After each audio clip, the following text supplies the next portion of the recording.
Atenção terráqueo, não pule esse vídeo comercial, até porque não tem como pular. Mas antes de começar o vídeo, gostaria de apresentar para vocês as nossas canecas que estão à venda no site alphablack.com.br. Deixarei o link na descrição. Dê uma olhada nos modelos que estão à venda. Obrigado e fiquem com o vídeo.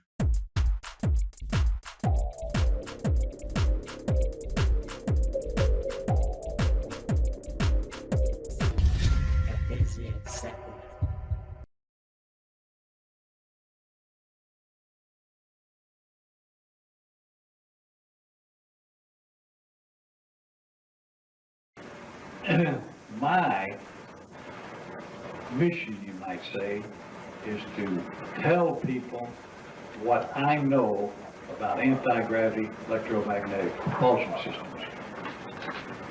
I was in the Air Force for 21 years, and that's where I run into electromagnetic propulsion systems. You think that's something new? The Germans had electromagnetic propulsion systems during World War II. They knew they existed in 1932 because they had some. And they had the people that had built them. And they learned from them how to build electromagnetic propulsion systems. They recovered 2 ships in Brazil with crews aboard, took them to Germany, and their science started working on them right away. This is no secret. You can go to the Library of Congress and look this up. You can buy books that will tell you what I'm telling you now. And if you are interested in that, you take the time, you can go research, and I'll mention some books later and some people that maybe you've already discovered in your own research. There's a lot of other things happening with your government that they don't tell you, that they're going to have to reveal to you pretty soon, because they've lost control over the nations that they did control through petroleum. One nation is China. One thing your government fears more than anything else is to march 6 billion people in any direction. We learned that in Korea. The Chinese did not ride to Korea in trucks, they marched. Just like in World War II. They moved their factories and their machinery and everything to the mountains to get away from the Japanese, put them all back together and successfully sustain themselves throughout the war. One thing China can do now that it never could do before, that's feed itself. Give whoever you want to credit, but communism brought something to China that no other regime ever did. And that was they were able to feed their own people. And they can feed their people now. So what force do we have to bear against China? None. So that's the reason our government fears China more than they fear any other government. And China don't listen to us. And China don't run on petroleum. They don't need it. They can feed 6 billion people without the internal combustion engine, then that's something the rest of the world hadn't been able to do. We're willing to let, in certain parts of the world, millions of people to die. This is your government policy now. We will accept millions of deaths through starvation. And we won't do no more than is just necessary to keep our position in the world. Now that's all right for the rest of the world now, okay? The light has gone out over Africa. We no longer care about Africa. You will not see any troops, our troops, going to Africa except just for show. We will not go over there and start feeding anybody or showing them how to feed themselves. You'll see that policy come to the public attention before the first of the next century. But you can even look at it today. We go in with a little show of force, just enough to get the world, try to satisfy our people and the people here in this country that, you know, are conscious of the fact that we should do something. And then when that is, so as soon as we kill somebody, we're ready to come home. So we did our part. People still starve. Now, Harold and Pat, Paul, and a lot of you, the groups you belong to and everything, know a lot more about that than I do. What I'm going to tell you about is some personal experiences. When I was in the Air Force in 1950, I was stationed at Warner Robins Air Force Base. We were there on a secret mission. We were from the Eglin Air Force Base, Air Proving Ground Command in Florida. I don't know if you know it, but Eglin Air Force Base has the largest climatic hangar in the world. Anything that comes out new for the military is tested there. They can simulate any kind of conditions in the desert, the Arctic, North Pole, South Pole, whatever. Drop the temperature, lower the temperature, raise the temperature. Blizzard conditions can be simulated in that hangar. I was working on a top secret project that in World War II was called identification, friend or foe. Later on, it come up to security identification feature. Now it's a Mode 6 transponder that is in every aircraft that flies, the skies in the United States and most of the world. This genius that invented this thing worked for 12 years. I worked with him for about 3 years. And in working with him, when we was running the acceptance test for the Air Force on the equipment he was inventing for the Air Force, he would tell me other projects that he was working on. Well, sometimes I'd ask him questions, well, you don't have a need to know, I can't tell you that, that's top secret. But after a while, he would start telling me things, and I guess he grew to trust me. And then he began to tell me about other projects the Air Force was working on. The Air Force knew that after we'd worked together for a couple of years that he had told me this. They figured it. So they called me in and said, has he ever mentioned this and this to you? I said, yes. And they said, well, how would you like to work on some of the projects? I said, okay. So that started a series of examinations into every feature of my life, my history, and everything else, by medical doctors, psychiatrists, and theologians, and professors of psychiatry, and so forth. So I guess I was accepted along with a few other guys, and we started working on some projects. Mainly, the one I was on was the development, the capture of, the investigation of anti-gravity electromagnetic propulsion systems.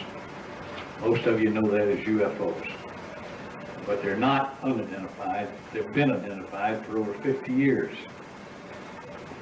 And the beings that was on them became, after a while, until about 1953, when General Eisenhower met with them, and everything friendly. But they didn't know what we were going to do. We didn't.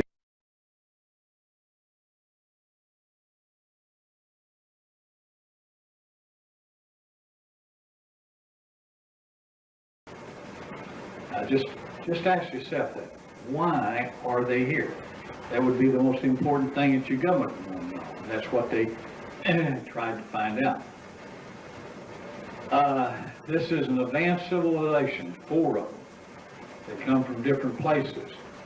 Maybe you've seen the little grays or pictures of little grays on the thing. Those people are life carriers. They go to a universe and bring life to it. They're responsible for it. They tend, you might say, the Garden of Eden until Homo sapiens came on the frontier. They maintained it up through the animal kingdom. They brought life to the sea, just like it says in the Bible. Okay?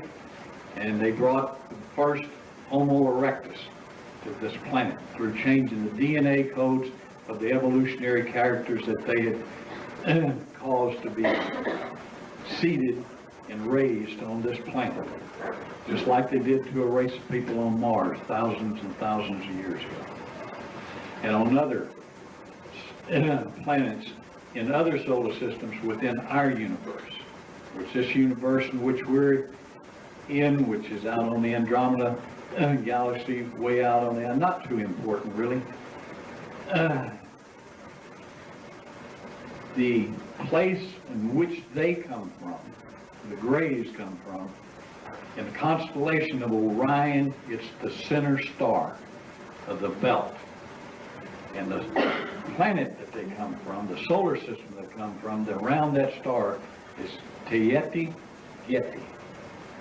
This is not hard to find. You can go to the Library of Congress and look that up. and it's been published in several books. They flew a vehicle that would be influenced by our radar in the early days, in the early 40s when we was first inventing radar. And we come to find out that we could interfere with their propulsion systems if they were slow and if they were low. And they got real interesting in what we was doing at White Sands. So we moved a lot of our high power radar into that area. We concentrated on them, and we caused two of them in 1947 to run together. You know that as the Roswell incident. One of them blew up in the air, and all the beings aboard were destroyed. One of them went down, and there were 4 of them aboard. 2 of them were still alive when the Air Force got there. The Army got there, the Army Air Force of those days. One of them died shortly before they could get him anywhere. The other one remained alive for 3 years. We kept him out here in Los Alamos laboratories for those 3 years. There was a doctor, a medical doctor in the military that took care of him those days. At first, we could not confine him. He could just go through the walls. So we had to build a Faraday cage, electromagnetic cage around the building that we held him in. After that, when we could confine him, he began to tell us truth. We think it was the truth. Okay, prior to that, he could tell what the question was, and he already had the answer. He could tell what answer we wanted to hear, and he'd tell us the answer. So until we confined him, we didn't begin to really make any progress of finding out what they were here for and where they were from. When he died, and we don't know why, it was just maybe some that affected his system, which his system was different. They turn everything into liquid, and they don't have a digestive system like we do. And they do not reproduce. They're created, they're one of the light beings is created for a certain purpose, and sometimes you can destroy them, we can destroy them, we have did that purposely and sometimes accidentally. They really do not need bodies if they're traveling through space or they're traveling through time. But to manipulate things in a solar system in which they go to, they take on the molecules of that solar system and they make them a body that they can use and manipulate. The body is of no use to them when they leave here. They leave it behind or it just dematerializes. They are the workers. The ones that are about 5'5", you've heard this, blonde, pale, so on and so forth, that kind of look like a blonde person that's been in the sun too long. Their skin is like it's exposed to the sun too long and it's kind of reddish. And they come from a different place. And they seem to be in charge, or at least the Greys refer to them for certain decisions, but their missions are separate. And sometimes they cooperate, sometimes they don't. Only when their missions cross do they cooperate. Each have robots, okay? These are not light beings, they're manufactured beings that they can send into dangerous places that they could not withstand, either for their makeup or the bodies they've adapted with while they're here. And these robotic beings, surprisingly, you go back 25 years in, Star Wars, which there's been a purpose behind Star Wars. If you will think, or if you're a Star Wars fan or a Trekkie, you go back, you'll see how many amazing things that was first portrayed on Star Wars that we have nowadays. So we have robotic, almost like a Mr. Dana, okay, that our government uses. You know that. You go into a place, somebody's holed up or in war, don't want to lose any more lives, you just send one of these robots in. See, they fly the airplanes like the Pumpkin Seed, the latest black project that goes 18 times the speed of sound. There's nobody aboard that. There's a robot flying it, a robotic that we have built that flies it. Nobody could stand the G-forces because that is not an anti-gravity vehicle, okay? Now, if you have an anti-gravity vehicle, you have no G-factor when you're pulling G's, okay? But that airplane, the SR-75 and the Roar, they are not anti-magnetic driven vehicles. The Black Manta is. It's a triangular shaped vehicle, and it has electromagnetic anti-gravity engines in it.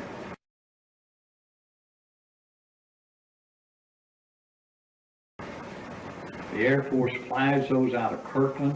They fly them out of Sector 51 and out of the secret base in Puerto Rico and out of a joint use base with Mexico and the United States and the aliens out of Sonora, down on just opposite the Baja Peninsula. Now, my first encounter was when we was running radar missions against, we thought it was against SAC, penetration missions. That's when we had old gap filler radars strung all across the United States, the DEW line, and so forth. Actually, what we were running missions against, or it was UFOs. This was 1950, 51, 53. We was at Warner Robins Air Force Base, temporary duty. We moved the most powerful radar that the government had at that time down there, 2 sets, a search and a height finder. And one day, there was 5 of us on the tower, and I had 7 men. 5 of us was on the tower working, and somebody says, "Look, flying saucers." So we turned around. There's these 3 shining objects sitting out there about a mile, flat on bottom, round on top, luminous shining. That was the Project Blue Book days. Okay, the astrophysicist in charge of investigating that and debunking all these sightings was H.J. Heineke, which later became a friend of mine. He was a technical advisor on Close Encounters of the Third Kind, paid by the government. The government has paid every one of the Spielberg movies that he has made. They have guaranteed if you lose any money on this, we will pay your losses. So far, he hasn't lost any money. So we haven't had to put any money out of the Federal Reserve pocket. There's a new one coming out pretty soon, 3 or 4 months, the Roswell incident. Now, it's supposed to be the closest to the truth of what happened down there in 1947 than any they've shown before. They made him the same guarantee. Heineke won't be directing that one as a scientific director because he's dead. But I advise you, if you're interested in it, go see that movie. There's a couple of personal friends of mine that are going to be portrayed in that movie, and I've talked to them. I said, I want to see if you're a nut, you know, if you're going to be, are you delusioned, or you're discredited, you know, Air Force pilot, or what? I want to see how they portray you. Now, they are too, they're innocent. But they have interviewed them. So we'll see how much they really put in the movie. When we saw these 3 things, if you're familiar with Warner Robins, they would thin about 9,000 GIs and probably about 20,000 civilians that worked on that base. So we were looking at them. We said, well, now what's Heineke going to say about this? And he said, well, it's swamp gas, or it's mass hypnosis, auto-suggestion, so on and so forth. That's his standard answer. So, okay, none of that paint's on the radar. So let's go down, turn on the radar, and see if this is going to paint. So we go down, turn on the radar, and we end up building with French doors all the way along one side, so we could open all the doors and see these 3 ships sitting out there. And we was painting them on the radar. So it's okay, turn on the cameras, take the radar pictures, go outside and take the pictures like we're supposed to do. So we did that. They started moving. Now at that time, the radar rotated 4 times per minute. And when they started moving, they moved out horizontally for a while and went up, and they was off the scope within 4 revolutions. At that time, we deemed that to be about 3,300 miles per hour. We had nothing in the Air Force inventory that would go that fast at that time.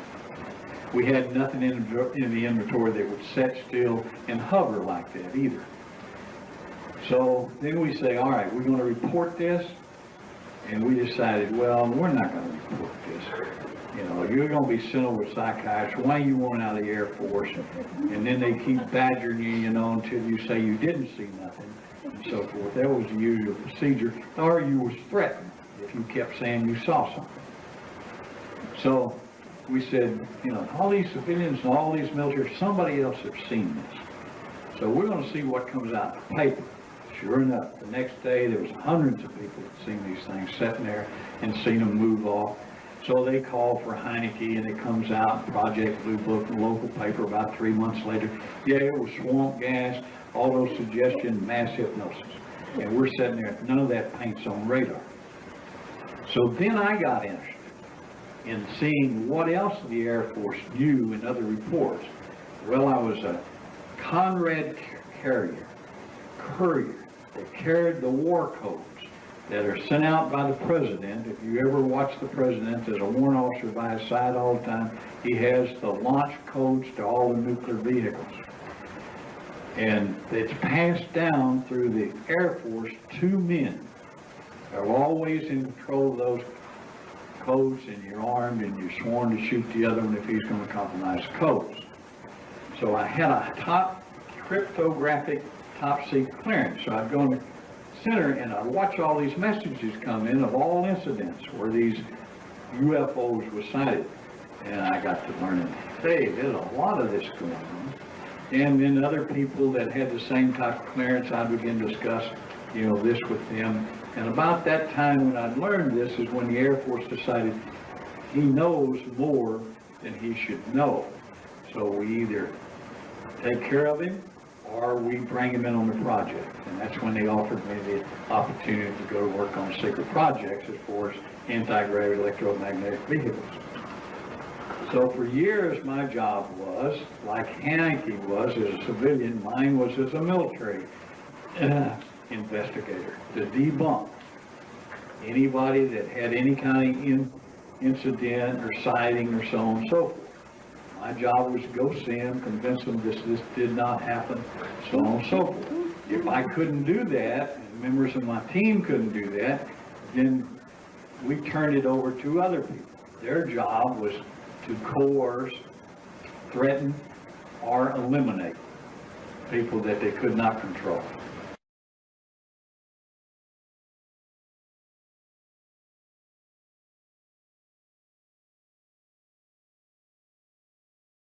Do you want to know what they said? I don't know what it is. You, for your own individual conscience and mind, will have to come to that conclusion. But what they said was that they had been coming here for thousands of years since the beginning. And that they do this when things need changing. They don't come to save anybody. They're not going to load us up, take us off anywhere, anything. But when we begin to destroy so many other type beings, there are beings here that we don't see, we don't know. Sometimes we catch a glimpse or we catch a feeling, okay? But we have now, since nuclear weapons have come into being, destroyed some of these beings, just like we destroyed some of the beings that we do see, like the carrier pigeons and the buffalo and other creatures that we have eliminated from this sphere. Okay? So when we get so bad and we're destroying these beings, which what makes you unique, this is the most important thing, is you are a rare being because you have free will. Now, that was the greatest gift given to this project. And this is just one of billions and billions and billions of projects, as Carl Sagan would say. But you, in this solar system and in this universe, are unique because you have free will. Other beings don't. Even like your Bible says, angels desire to know what men know. Angels do not have free will. They work within the prescribed limits that God set up. He tried that one time. He tried to give them free will. And what did they do? About a third of them rebelled. Not only did they rebel, but they led a lot of other creatures into rebellion. And we still suffer from that today. This is a unique universe in the sense of our little part of it, the only one that rebellion ever took place. Maybe because, as far as they say, we're the only one that has free will. Now, if you're a creature that has free will, then sometimes you can become a God within yourself. You have that choice, okay? But you upset the scheme of things. Now, they are Homo sapiens today that exist in this world and has, that they don't want you to have free will. This is the main thing of why they've come back now, is to let it be known that they are Homo sapiens, that's your generation, your type of creature, that do not want you to have a free choice anymore. This country was set up unique in the history of Homo sapiens. At the time, there was nowhere on earth that you could have or express free will. We had kings and princes, or churches and religions that dominated your free will. The red man of the 7 races on this planet had been given this Garden of Eden for 20,000 years.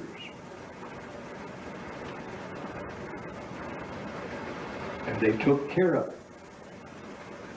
They did not kill everything that they could get their hands on. They preserved it. Of all the 7 races of this planet, the red man kept one thought better than any other race.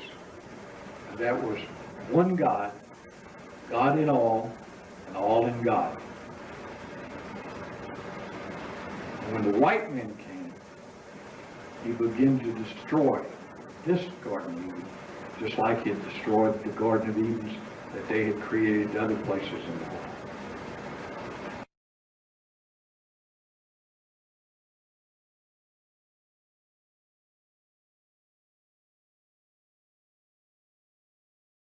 With manna from heaven.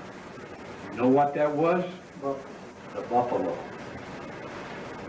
Everything he needed was in the buffalo. And he used the buffalo to move him all over this continent.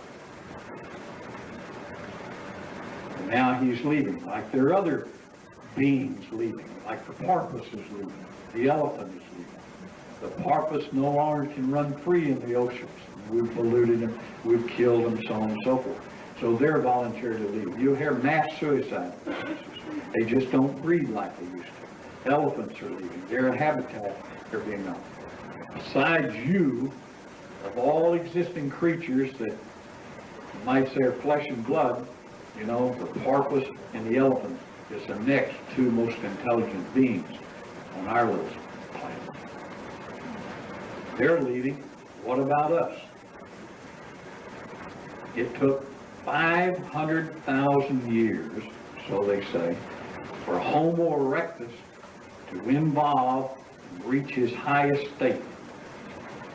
Then the DNA codes was adjusted. It took him 500 years to disappear. When I give this lecture at the college, I used to say, but I think I saw 1 or 2 down the hall. It took 500,000 years for Homo sapiens to develop to where we're at today. It will not take 500,000 years for Homo sapiens to disappear. Time is short. And they come to change the DNA codes again and to bring a new creature. Before this year ends, you will have some great theologian, some great scientist, or some great physicist tell you that there is another race of beings here today. About 16 to 18 years old, they've been coming about 20% of the children that are born in the world today are Homo, you can write this down, Homo blank, or you can say it's Homo sapiens.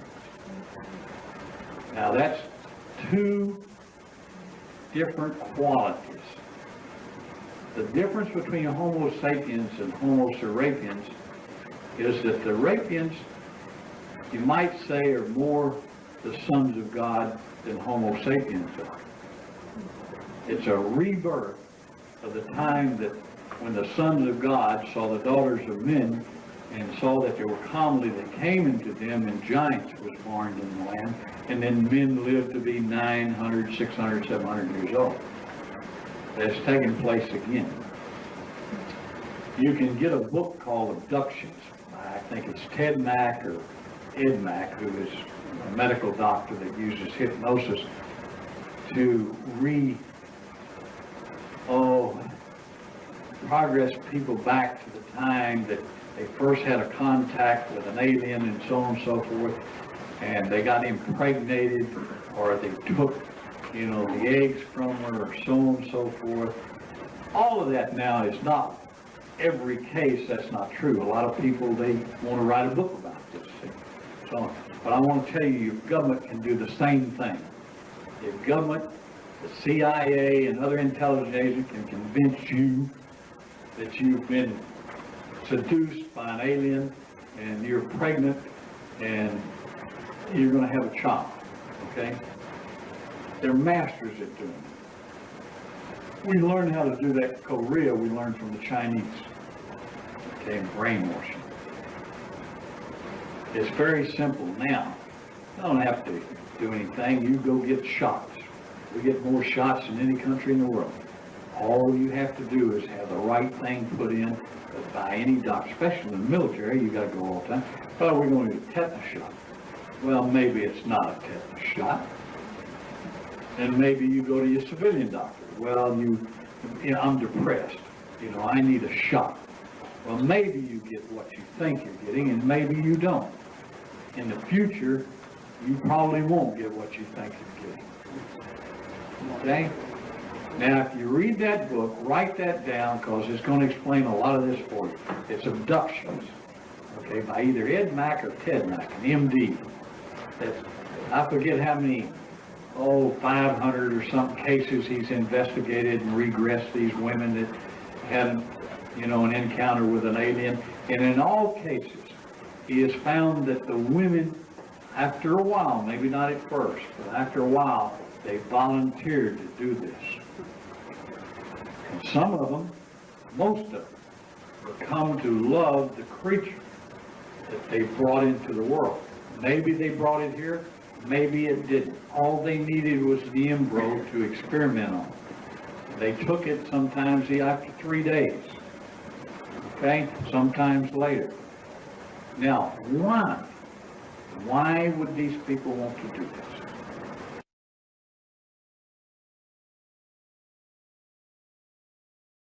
I'm going to tell you a little story, okay, that was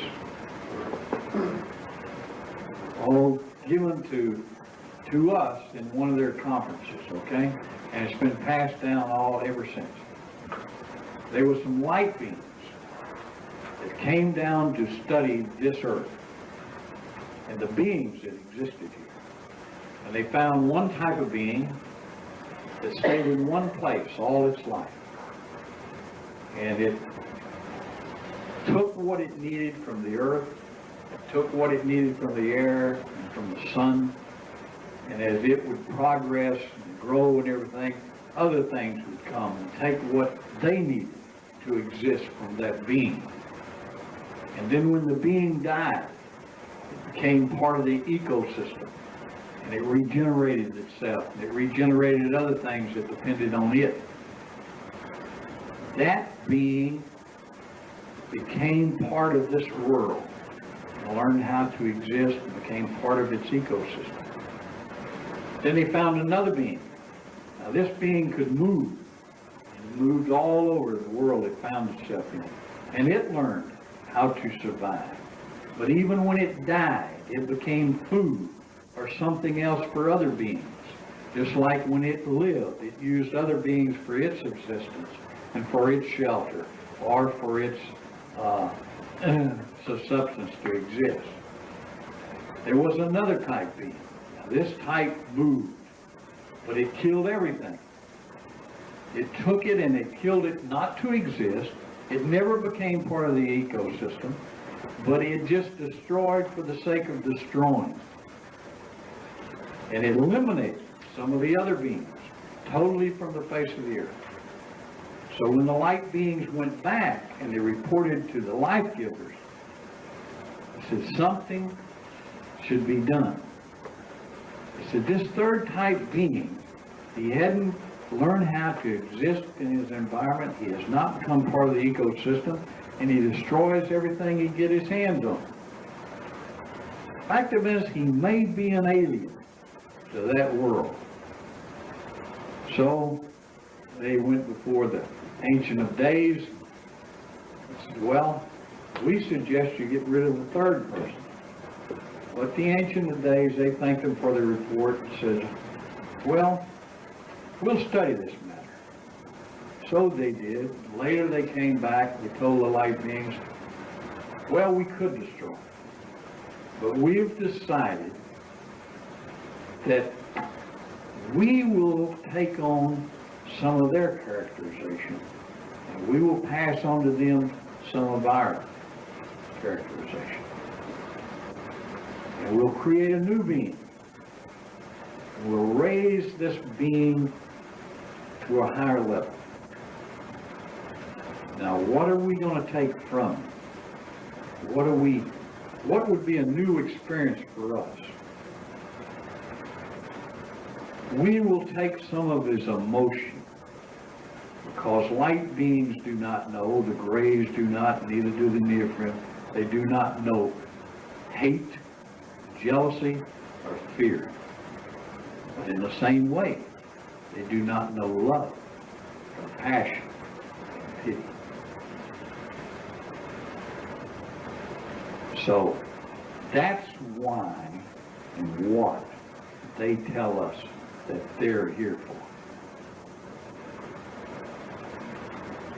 To bring a new race of being to this planet. That's not new. You think that's new? That's not new. In the Hopi religion, in the year of 2873, the pale blonde one came and taught the shaman, the priest of the Hopi tribe, these same things. And if you read a book on the Hopi religion, you'll find that there. If you read the Rantha book, you will find it there. If you read the ancient Indo-Upslates, you will find it there. So it is not a new concept. It's not nothing new.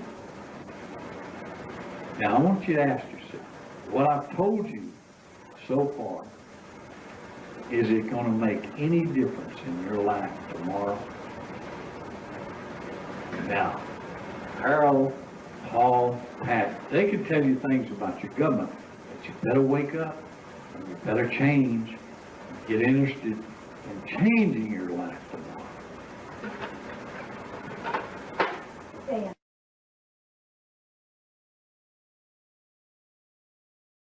Now the SS, they went all the way back to Nebuchadnezzar and got the Maltese cross with a circle in the middle, and that's the symbol of the black sun. When they started building their anti-gravity, electromagnetic propulsion systems, that symbol was on the early ones they built, the Honeydew 1 and 2 and 3 and 4. Now, they used to fly through the formations during World War II, and we'd see them as light because the sun was shining off of them and so forth. If they flew close enough to the bombers, they would kill the engines. Now, they tried to put some guns on it, but you don't get guns to work on electromagnetic propulsion system. So they was never successful doing it. They even created an electromagnetic propulsion for the cannon they tried to put on it. It didn't work. Because if it's going to move electrically, the electromagnetic engine is going to stop everything. That's the reason the lights go on. That's the reason the cars stop. That's the reason the engines on the aircraft stop. Because when you get close to electromagnetic energy, everything electromagnetic stops. The flow of electricity stops. Okay? So, when we used to chase them, if the fighters got close enough to them, or they came close enough to the fighters, the engine would quit. Maybe they would crash, and finally couldn't get it restarted. So we lost a lot of people chasing them. So we learned not to do that. Okay? Took us a while, but they finally learned us, don't go chasing them. Now, I'll tell you a simple way to tell whether this vehicle you see is electromagnetic or if we have built it. Okay, and at first when the Germans started trying to build one, they would use 12 Volkswagen engines. Well, that wasn't too successful. Okay, then they tried rockets. Then they tried jet engines. And that wasn't too successful. We tried that. It wasn't too successful. Okay, now we had some electro geniuses that was working on electromagnetic engines. So at the same time the Germans was trying to develop, engines like these craft that they had recovered. Well, if you study, you can find out Townsend Brown, Telstor, and men like that, and Meyer, Meyer family became multimillionaires in secret because they couldn't say what he was developing. But we got a lot of his laboratory stuff, writings, and so forth. So we were working on that. The Russians was working on that. Germans, they was a little ahead of us on that. That we went in and got all the rocket science, von Braun, so on and so forth. We had another project where we sent the men in to get the engineers on these electromagnetic vehicles. We kept that secret for over 40 years. The Mexican government, because their Mayan priest had known this and incorporated, and they helped them. That's why they scratched out all those symbols on the Ascar plains, why Peru was able to build all those huge monoliths around the world, is because these people had helped them do that. And they gave them the grid system and so forth, and electromagnetic systems of the earth, and they had showed them where the null points were, and so on and so forth.